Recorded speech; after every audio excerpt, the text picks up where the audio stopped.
lies the Book of Enoch, a scripture attributed to Enoch, the great-grandfather of Noah.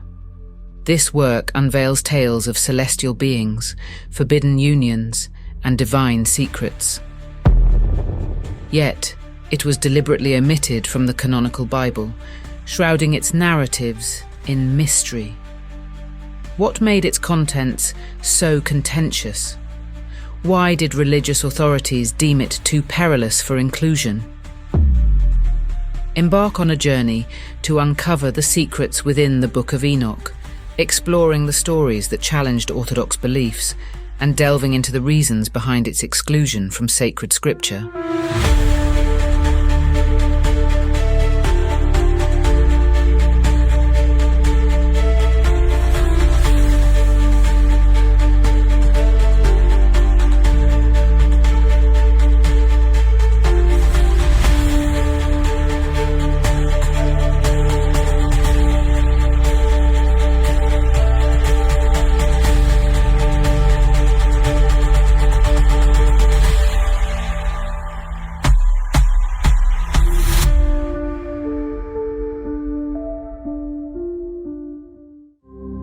The Book of Enoch is not one book, but many, a collection of visions, warnings, and celestial secrets woven together across centuries.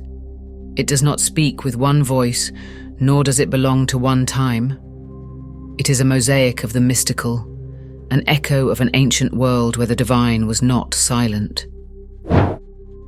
The oldest sections are believed to have been composed in the 4th century BCE, with later editions appearing as late as the 1st century BCE. It was written in Aramaic, a language of traders and prophets, and it bears the fingerprints of many influences: Babylonian stargazers, Persian mystics, and Hebrew priests who sought to understand the forces shaping their world. It is a book that does not merely tell a story. It unveils a cosmic drama. The first and most famous section is the Book of the Watchers, the tale of angels who fell from heaven, not out of rebellion, but out of desire. The Watchers, sent to observe humanity, succumbed to temptation and took human wives, fathering a race of giants, the Nephilim. These creatures, monstrous in stature and appetite, ravaged the earth, consuming its resources and plunging civilization into chaos. The Watchers, in their misguided benevolence, gifted humanity with forbidden knowledge, weapon-making, sorcery, enchantments. It was an age of wonder and an age of doom. The earth cried out beneath the weight of sin, and the punishment, when it came, was not just for the fallen angels, but for the world itself. Then comes the Book of Parables, where Enoch's visions turn prophetic. He speaks of the coming of the Son of Man, a messianic figure who will sit upon a throne of judgment. This section, absent from some versions of the text, carries echoes that would later resonate in Christian theology. It is a book of justice, of reckoning, where the righteous and the wicked are weighed on cosmic scales. Next is the Astronomical Book, a guide to the heavens unlike any other. It describes the movements of celestial bodies, the paths of the sun and moon, the secret mechanisms by which time itself is measured. It presents a calendar not of 365 days, but of 364, a perfect, unchanging cycle, untainted by the irregularities of the natural world. It is a vision of order imposed upon the chaos of the cosmos, and some believe it reflects the calendar of the Qumran sect, the authors of the Dead Sea Scrolls. The Book of Dream Visions follows, a landscape of allegory and symbolism. In one of its most striking passages, history itself is told through the image of animals, sheep, bulls, and birds, taking the place of kings and nations. It is an encoded history of Israel, a vision that blends past, present, and future into a single dream. Finally, there is the Epistle of Enoch, a voice speaking from the end of the world. It is a sermon and a warning, a reflection on the nature of sin and the destiny of the righteous. Within it lies the apocalypse of weeks, which divides time into 10 great epochs, culminating in the renewal of creation itself. It is here that Enoch's voice is clearest, not as a historian, but as a prophet standing at the edge of eternity. 5 books, stitched together into one. A text that does not fit neatly into any tradition, yet casts its shadow over many. A book that claims to hold the secrets of heaven itself. There was a time, the Book of Enoch tells us, when heaven opened its gates, and angels walked the earth, not in blinding radiance, not as messengers of divine will, but as something else entirely. The Watchers, they were called, sent by God to observe humanity, to record and bear witness. But they did more than watch. There were 200 of them, led by Semyaza, a being of immense power. He was not a rebel, not yet, but he was something worse, tempted.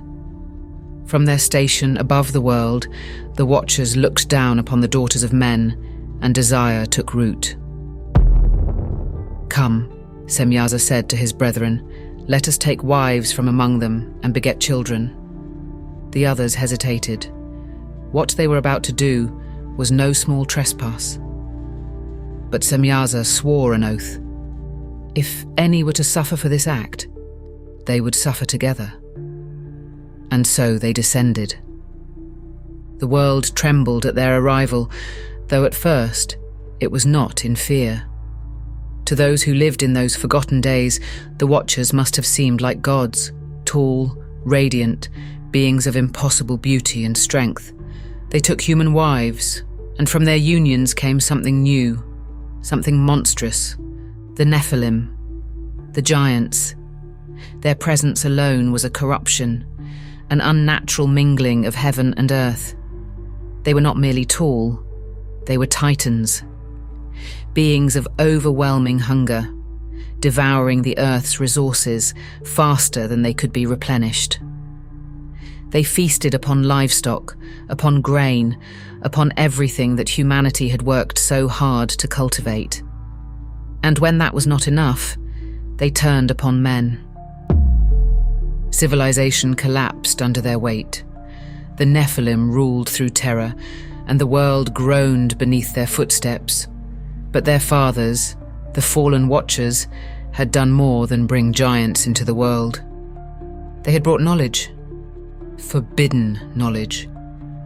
Azazel, one of the chief Watchers, taught mankind the ways of war. He showed them how to forge weapons from iron, how to shape bronze into killing instruments. He revealed the secrets of shields, of breastplates, of sharpened swords gleaming in firelight. And with that knowledge came bloodshed. Others followed his example. One taught enchantments and the art of sorcery. Another unveiled the mysteries of celestial movements, teaching men to read the stars as omens of fate. They painted their faces, adorned their bodies with strange sigils, and whispered words of power once known only in heaven. The world had become something else, something unnatural. And it did not go unnoticed. High above, in the courts of heaven, the archangels saw what had transpired. Michael, Uriel, Raphael, and Gabriel beheld the chaos below, the earth writhing beneath the weight of sin. They brought their cries before the throne of God. Look what has been done. The fallen ones have defiled creation itself. The Nephilim have turned man against man. There is no peace, only war and hunger and ruin. And the decree came down. They must be destroyed. The Watchers, once mighty, were cast down. The Nephilim, their monstrous offspring, were doomed to perish. And the flood, the great cleansing, was prepared. But before the waters could rise, one man would be given knowledge. One man would be chosen to understand the depths of this cosmic war. His name was Enoch. Enoch was no king, no warrior, no prophet in the way the world understood prophecy. He was a scribe, a man who walked with God, not in metaphor, but in terrifying, luminous truth. And when heaven chose to speak, it was to him. The Book of Enoch tells of his journey beyond the veil of mortal sight, taken not by dream or vision, but by force. One day, the earth simply vanished beneath him. He was lifted up, carried by angels whose forms defied comprehension, creatures of shifting fire, wheels of light turning within wheels. Their voices were like the crashing of waves, their words burned into his bones. They carried him higher than the clouds, beyond the realm of stars, past the gates of the sky itself. Enoch was no longer a man standing upon the earth. He was an intruder in the machinery of creation. He saw the foundations of the world, the places where the sky was bolted to the firmament. He saw the vast reservoirs of snow and hail, the halls where thunder was stored, waiting to be loosed upon the world. He beheld the great cosmic calendar, the mechanisms that turned the sun and moon in their courses, the hidden paths by which the stars moved, paths mapped not in ink, but in fire. He was shown the prisons of the rebellious angels, vast chasms where the fallen ones were bound, their voices lost beneath rivers of molten flame. It was here, in the heart of divine judgment, that the fallen watchers cried out to him. They had once ruled the world. Now they were nothing, chained in darkness, waiting for a punishment that had no end. And in their torment they pleaded with Enoch, "Intercede for us." They begged, "Speak to the Most High on our behalf. Ask him to forgive us. Ask him to lift this curse." For a moment, Enoch stood between two realms, earth and heaven, man and angel, mercy and wrath. He carried their petition before the throne of God. But the answer that came was not the answer they had hoped for. There will be no pardon. The Watchers had defied the order of creation. They had polluted the world, turned men to war, bred giants that consumed all things. For this, there was no forgiveness. Their fate was sealed, their judgment eternal. And Enoch was to be their witness. He was not just a scribe anymore. He had seen too much, been entrusted with too many secrets. He had walked the burning halls of heaven, stood upon the threshold of the abyss, and returned with knowledge no mortal was meant to bear. And then, one day, he was gone. The book of Genesis says only this: Enoch walked with God, and he was not, for God took him. No death, no grave, just absence, as if he had stepped beyond the world entirely, vanishing into the space between heaven and earth. But his words remained, and his visions, terrible, luminous, forbidden, would outlive him. There was a time when the Book of Enoch was not forbidden, a time when it was read, copied, and spoken of in whispers and sermons alike, a time when its visions of cosmic order and divine rebellion were not heresy, but revelation. The book's words echoed in the desert air, studied by Jewish mystics, embraced by sects that saw in its pages a secret knowledge, something older, something deeper than the laws of Moses alone. The Essenes, the reclusive community that withdrew from the corruption of the world to live in the caves of Qumran, held it close. They copied it by hand, stored it alongside their sacred texts. It was among them, perhaps, that the book found its greatest champions, until they too vanished. Early Christians read it as well. Some believed it was more than just another apocryphal text. It shaped the way they thought about angels and demons, about the forces that moved unseen through the world. It was known to the authors of the New Testament, and yet the Book of Enoch did not last. It did not vanish in flames. It was not outlawed with proclamations or anathemas. Instead, it was simply left behind. For the Jewish authorities, the book's visions of rebellious angels and cosmic secrets did not align with their evolving theology. It was too wild, too unorthodox. It spoke of a structured universe ruled by warring celestial powers, of divine mysteries hidden in the stars. Ideas that sounded too much like the myths of Babylon and Persia, like foreign wisdom sneaking into the heart of their faith. For the Christian world, the book posed a different problem. The Watchers, the Nephilim, the secrets Enoch had glimpsed beyond the sky. These were not part of the Church's vision of divine order. Jesus spoke of salvation, not of fallen angels teaching men the ways of war. The Church Fathers debated it, referenced it, even respected it. But in the end, it was set aside. Slowly, over centuries, the Book of Enoch faded. It was neither condemned outright nor burned as heresy. It simply slipped into the cracks of history, its words preserved only in the margins, its influence scattered like dust. And then, for nearly 1,500 years, it was gone, until the desert gave it back. There are books that shape history from the center, held high in cathedrals and whispered in synagogues, their words pressed into the minds of generations. And then, there are books that shape history from the edges, books that slip through cracks, that linger in forgotten places, waiting for the right moment to be remembered. The Book of Enoch is one of these. Its influence runs deeper than its absence suggests. Though rejected by Jewish and Christian authorities, it left fingerprints on the very scriptures that would one day seal its exile. The New Testament carries echoes of it, sometimes in whispers, sometimes in bold declarations. The Epistle of Jude does not merely reference Enoch, it quotes him outright. "Behold, the Lord comes with 10,000 of his holy ones to execute judgment upon all."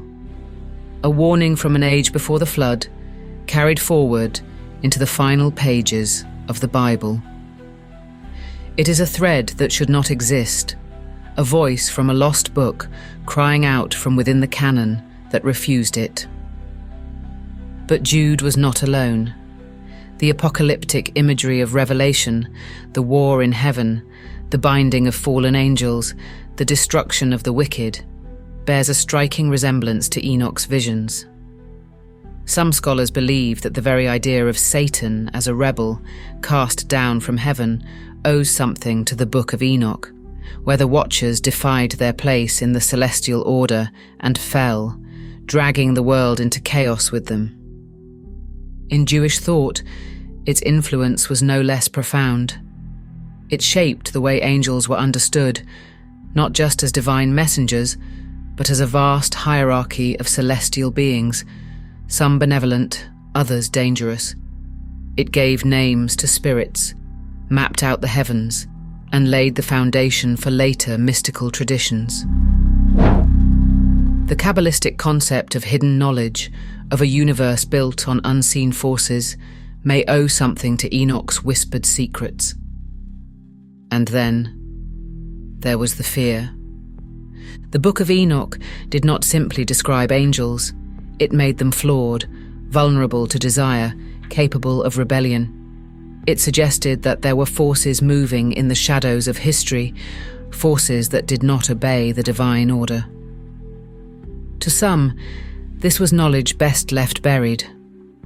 But ideas do not die. Even when the book was lost, its influence remained, shaping the nightmares of demonologists, the prophecies of mystics, the visions of those who saw in the sky not just stars, but messengers of things beyond human reckoning.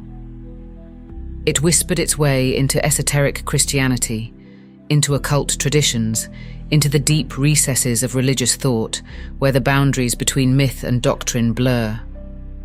Its words were banished, but its ideas never truly left. They were simply waiting. For centuries, the Book of Enoch was thought to be lost, erased from sacred texts, its words fading into rumour and silence. But lost things have a way of resurfacing, and Enoch's visions did not remain buried forever. The first rediscovery came not from the deserts of the Middle East, but from the highlands of Ethiopia. In 1773, Scottish explorer James Bruce arrived in the Kingdom of Gondar, deep in the Horn of Africa.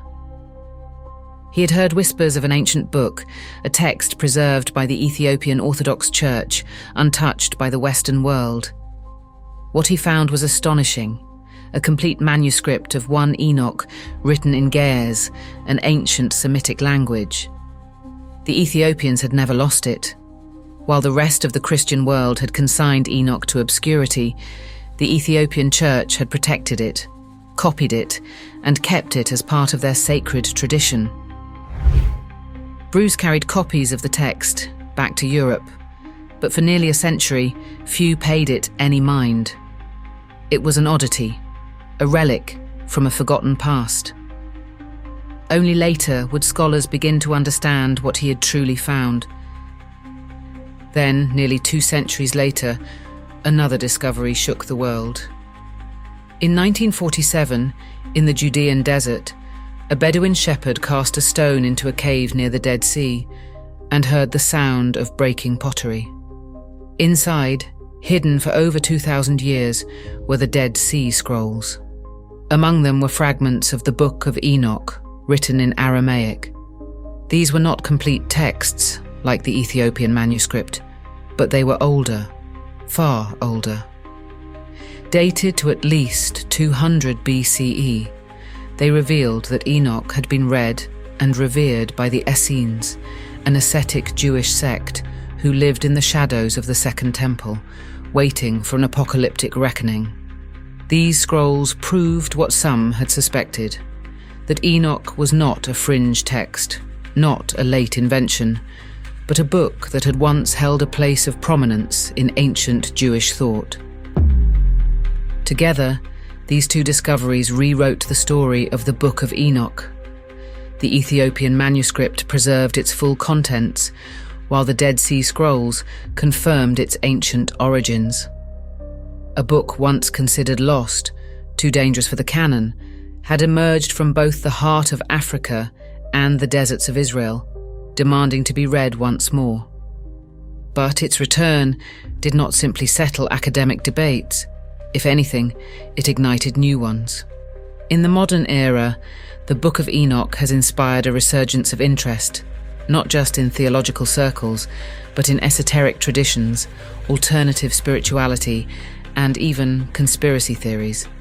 For some, Enoch's visions of fallen angels, divine judgment, and cosmic secrets suggest hidden truths long suppressed by religious authorities. Neo-Gnostic movements have embraced the text as part of a lost Christian esotericism, a glimpse into a more mystical understanding of God, angels, and the afterlife. The book has also found a home in the speculative fringes of theology, among those who link it to ancient astronaut theories, believing that the Watchers were not angels, but extraterrestrial beings who descended to Earth into the distant past. Others see in it the roots of apocalyptic prophecy, drawing connections between Enoch's visions and later biblical texts like the Book of Revelation. Even popular culture has taken notice. Enoch's Watchers and the Nephilim have appeared in novels, films, and television series, their stories woven into modern mythology. Darren Aronofsky's film Noah included elements inspired by Enoch's writings, while numerous fantasy and horror works have drawn from its descriptions of fallen angels and hidden knowledge. In music, literature, and the broader world of occult thought, the Book of Enoch continues to cast a long shadow. A book that was once silenced, buried in the sands and hidden in remote monasteries, has found its way back into the world. It is no longer lost, but whether its revelations were meant to be found remains a question that lingers. The Book of Enoch was cast out, silenced, left to gather dust in forgotten corners of history. And yet, it never truly vanished. Across centuries, it lingered, hidden in monasteries, buried in desert caves, waiting. It has survived not because it was embraced, but because it was feared. Its stories of divine rebellion, of angels who defied their creator, of secret knowledge passed from heaven to earth, these are not the quiet, measured teachings of orthodoxy. They are fire and thunder, glimpses of a cosmic battle playing out beyond human sight. To some, it is forbidden scripture. To others, a warning. And to those who seek hidden truths, it is a key to something long buried. But perhaps the real power of the Book of Enoch is not in the secrets it claims to reveal, but in the questions it forces us to ask. What was it that made this book too dangerous for the Bible? And why, after all this time, do its words still call to us?